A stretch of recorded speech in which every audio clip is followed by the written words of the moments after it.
Salam para tetua auto cerita. Kali ini murid akan melanjutkan perjalanan Shenlong untuk naik ke puncak dan membalaskan dendam. Tanpa basa-basi kita langsung ke alur ceritanya. 3 hari telah berlalu. Kini Shenlong tersadar dari pingsan di mana dirinya telah berada di tempat yang asing. Ada di mana ini? Shenlong membuka mata kiri hanya melihat langit-langit goa. Syukurlah kalau kamu sudah sadar. Sudah 3 hari kamu tidak sadar karena banyak mengeluarkan darah. Terdengar suara wanita dari arah belakang Shenlong. Shenlong pun ingin menoleh ke arah sumber suara. Namun tubuhnya masih terasa kaku yang membuat dia tidak bisa menggerakkan badannya dengan bebas. Aku melihatmu hampir terjatuh ke jurang tanpa dasar. Apakah waktu itu kamu sedang kesurupan? Sosok wanita cantik berjalan mendekati Shenlong hingga berhenti di depannya. Kenapa kamu menolongku? Shenlong sedikit kesal karena rencananya bunuh diri digagalkan. Apa kamu ingin mati? Tidak masalah, lagi pula aku sedang lapar. Wanita tersebut mengeluarkan sebuah pisau kecil menatap ke arah Shenlong seperti orang yang kelaparan. Gluuk, Shenlong menelan ludah saat melihat pisau kecil di tangan wanita tersebut. Apa wanita ini pemakan daging manusia? Shenlong bergumam berkeringat dingin. Oh ya, sepertinya aku akan memulai memakanmu dari mana? Kalau jari tangan, itu sedikit keras. Aku tidak memiliki api untuk memanggangmu. Bagaimana kalau dari isi perut? Mungkin agak sedikit lunak. Wanita tersebut memainkan pisau di tangannya. Mendengar ucapan dari wanita tersebut, Shenlong sedikit khawatir berniat untuk lari dari tempat tersebut. Namun jangankan untuk berlari, untuk menggerakkan badannya saja sangat susah. Tolong Nona Monster, jangan makan aku. Shenlong sangat gugup berkeringat dingin merasakan napasnya mulai sesak. Baiklah, aku tidak akan memakanmu hari ini. Tunggu kamu sudah benar-benar pulih. Tidak enak jika memakan orang yang sedang sakit. Wanita tersebut berjalan mengitari tempat Shenlong yang sedang duduk di sebuah batu besar. Apa yang kamu lakukan di sini? Shenlong memberanikan diri untuk bertanya. Pertanyaan yang cukup bagus. Sekarang aku ingin bertanya kepadamu sekali lagi. Apa kamu ingin mati atau tidak? Suara wanita tersebut sangat merdu di telinga Shenlong, namun penuh dengan nada ancaman. Mendengar pertanyaan dari wanita itu, Shenlong sedikit berpikir hingga beberapa saat dia menggelengkan kepala yang menandakan bahwa dia tidak ingin mati. Nah, begitu kan lebih bagus. Oh ya, namaku Xiao Aiking. Nama kamu siapa? Wanita yang bernama Xiao Aiking mengulurkan tangan seakan ingin berjabat tangan dengan Shenlong. Shenlong menjawab dengan singkat mengangkat tangan kanannya untuk berjabat tangan dengan Xiao Aiking. Nama yang cocok. Sekarang pulihkan lukamu, agar kita cepat keluar dari hutan ini. Aku tidak bisa terlalu lama di sini, karena keluargaku pasti sudah lama mencariku. Xiao Aiking memberikan beberapa dedaunan yang sudah dihaluskan lalu menempelkan ke beberapa bagian tubuh Shenlong yang terkena luka. Dari perkiraan Shenlong bahwa Xiao Aiking masih berusia 15 tahun atau paling tidak usia 17 tahun yang terlihat sangat cantik dari Humeyin bahkan melebihi putri Ling Yihua. Terima kasih Nona King. Jika boleh tahu, bagaimana kamu bisa berada di tempat ini? Shenlong kembali bertanya kepada Xiao Aiking. Aku kesini untuk mencari tanaman rumput putih untuk obat.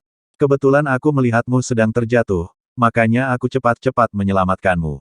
Hei, kenapa kamu memanggilku Nona? Apa aku kelihatan lebih tua darimu?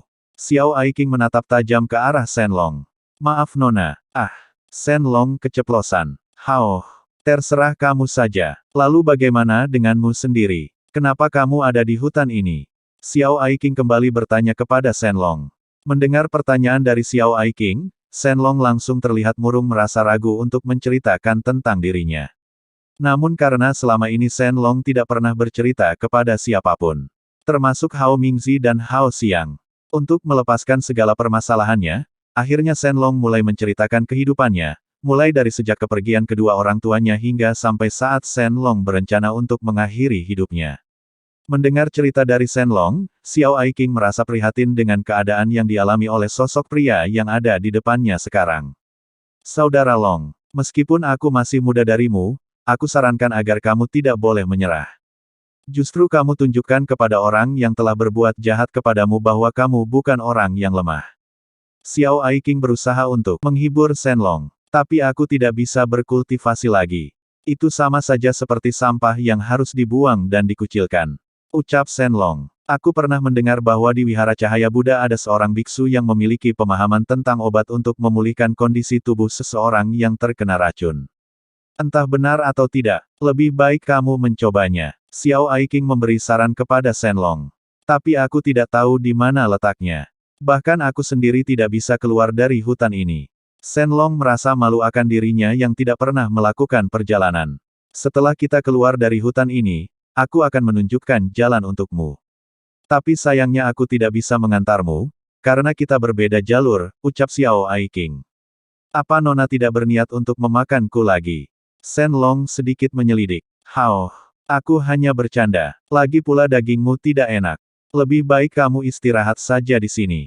Nanti aku akan mencari beberapa makanan untuk kita. Xiao Aiking meninggalkan goa tersebut untuk mencari makanan. Sekilas Shenlong melihat Xiao Aiking membentuk bayangan berwarna putih bergerak dengan cepat seakan melayang di udara. Siapa wanita itu? Apakah dia benar-benar monster? Shenlong bergumam sambil membaringkan tubuhnya di atas batu besar tersebut. Setelah beberapa saat Xiao Aiking sudah muncul dengan membawa beberapa buah-buahan segar dan 2 ekor elkan yang cukup besar. Xiao Aiking pun mengambil sebuah kotak kayu lalu membuat api unggun dan memanggang ikan tersebut hingga dalam waktu beberapa menit ikan tersebut sudah matang. Saudara Long, makanlah. Dengan begitu, kondisimu akan cepat membaik. Xiao Aiking memberikan ikan panggang tersebut kepada Shenlong. Mendengar suara tersebut, Shenlong langsung bangkit dari tempatnya berbaring lalu duduk dan mengambil ikan tersebut. Terima kasih Nona King, Shenlong merasa terharu atas perhatian dari Xiao Aiking karena selama ini dia tidak pernah mendapatkan perlakuan seperti itu. Mereka pun makan bersama hingga dalam hitungan menit mereka sudah menghabiskan makanan tersebut. Setelah merasa sudah kenyang Shenlong kembali membaringkan tubuhnya, karena masih belum mampu digerakkan secara leluasa. 2 hari kemudian, kini kondisi Shenlong sudah merasa baikan. Hingga Xiao Aiking menuntun jalan untuk mereka keluar dari hutan.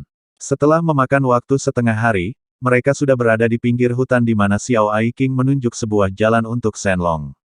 Saudara Long, kamu lurus saja melewati jalan setapak ini.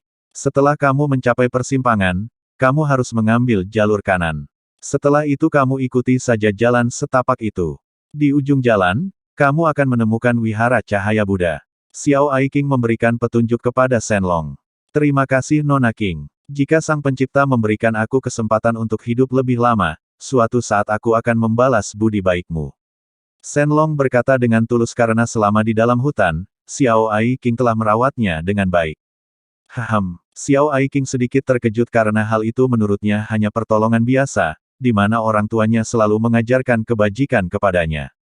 Baiklah, aku akan menunggu balas budimu. Agar kamu selalu mengingatnya, pakailah kalung ini. Xiao Aiking melepaskan kalung dari lehernya lalu memberikan kepada Shenlong. Tapi Nona King, kalung ini sepertinya sangat berharga. Shenlong merasa tidak enak, menolak secara halus atas pemberian dari Xiao Aiking. Kamu ambil saja, hanya dengan ini kamu bisa menemuiku. Sekarang kita adalah teman, jadi kamu tidak perlu sungkan lagi. Xiao Aiking memberikan kalung tersebut di telapak tangan Shenlong. Teman. Shenlong merasa terharu dengan ucapan tersebut tanpa sadar dari kelopak matanya bercahaya karena mengeluarkan air, meskipun hanya sedikit. Xiao Aiking mengangguk. Baiklah Nona King. Kalau begitu aku pamit dulu. Shenlong mengambil kalung tersebut lalu melangkahkan kakinya mengikuti jalan setapak. Begitupun dengan Xiao Aiking, dia sendiri melanjutkan perjalanan kembali ke kediamannya. Siapakah Xiao Aiking? Apakah dia dari ras manusia atau bukan? Apakah dari ras manusia bisa membentuk bayangan seperti hantu? Jika Xiao Aiking adalah manusia, apakah dia memiliki tingkat kultivasi yang tinggi? Dari perkataan Xiao Aiking sendiri hanya dengan kalung yang dia diberikan kepada Shenlong saja yang bisa bertemu dengannya.